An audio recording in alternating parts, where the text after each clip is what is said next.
रजिया हमारी तवक्को से भी ज्यादा हसीन निकली, और हसीन ही नहीं, क्या फितनागर कद्दो गेसू थी। पहली निगाह पर ही महसूस हुआ कि इनिशिएटिव हमारे हाथ से निकलकर फरीके मुखालिफ के पास चला गया है। यही वजह थी कि पहला सवाल भी उधर से ही आया। तो आप हैं हमारे नए नवीले ट्यूटर। अब इस शौक सवाल का जवाब तो यह था कि तो आप हैं हमारी नई नवेली शागिर्द।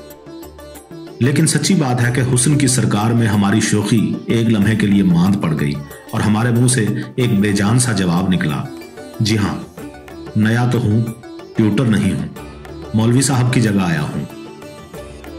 इससे आपकी ट्यूटरी में क्या फर्क पड़ता है? यही कि आर्जी हूं। तो आर्जी ट्यूटर साहब, हमें जरा इस मुसीबत से निजात दिला दें। रजिया का इशारा दीवाने गालिब की तरफ था। मैंने कदरे मुताज्जब होकर पूछा, आप दीवाने गालिब को मुसीबत कहती हैं? जी हां, और खुद गालिब को भी। मैं पूछ सकता हूं कि गालिब पर यह अताब क्यों? आप जरा आसान उर्दू बोलिए, अताब किसे कहते हैं? अताब गुस्से को कहते हैं। गुस्सा?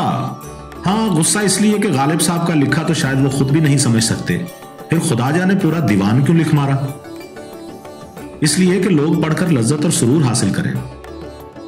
नहीं जनाब, इसलिए कि हर साल सैकड़ों लड़कियां उर्दू में फेल हों।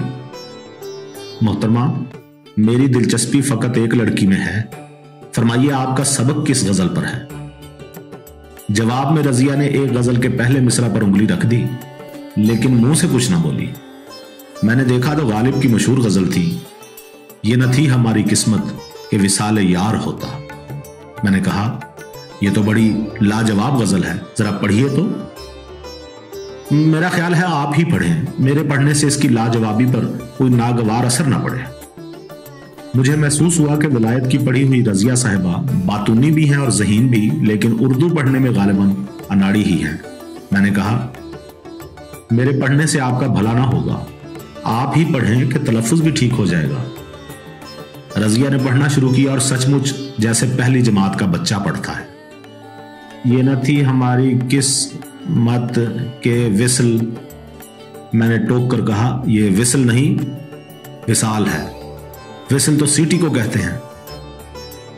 रजिया ने हमें सवालिया नजरों से देखा। हम जरा मुस्कुराए और हमारा एतमाद बहाल होने लगा। रजिया बोली, अच्छा, विसाल सही। ये विसाल के मानी क्या होते हैं? विसाल के मानी होते हैं मुलाकात, महबूब से मुलाकात। आप फिर मिसरा पढ़ें। रजिया ने दोबारा मिसरा पढ़ा।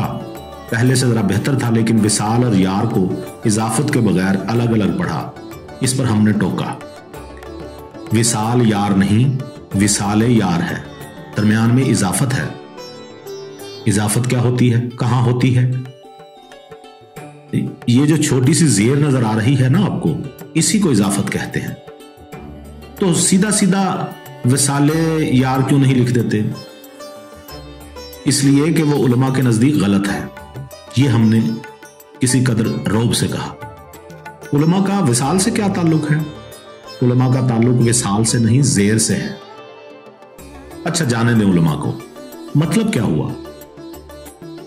शायर कहता है कि ये मेरी किस्मत में ही ना था कि यार से विसाल होता। किस्मत को तो गालिब साहब दरमियान में यूं ही घसीट लाए। मतलब यह कि बेचारे को विसाल नसीब ना हुआ।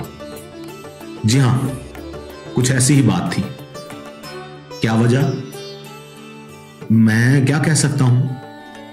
क्यों नहीं कह सकते? आप ट्यूटर जो हैं। शायर खुद खामोश है। तो शायर ने वजह नहीं बताई, मगर यह खुशखबरी सुना दी कि विसाल में फेल हो गए। जी हां, फिलहाल तो यही है, आगे बढ़ें। रजिया ने अगला मिसरा पढ़ा, जरा अटक अटक कर, मगर ठीक पढ़ा। अगर और जीते रहते यही इंतजार होता। मैंने रजिया की दिलजोई के लिए जरा सरप्रस्ताना अंदाज में कहा, शाबाश, आपने बहुत अच्छा पढ़ा है। इस शाबाश को तो मैं जरा बाद में फ्रेम कराऊंगी, इस वक्त जरा शेर के पूरे मानी बता दें। हमने रजिया का तंज बर्दाश्त करते हुए कहा, मतलब साफ है।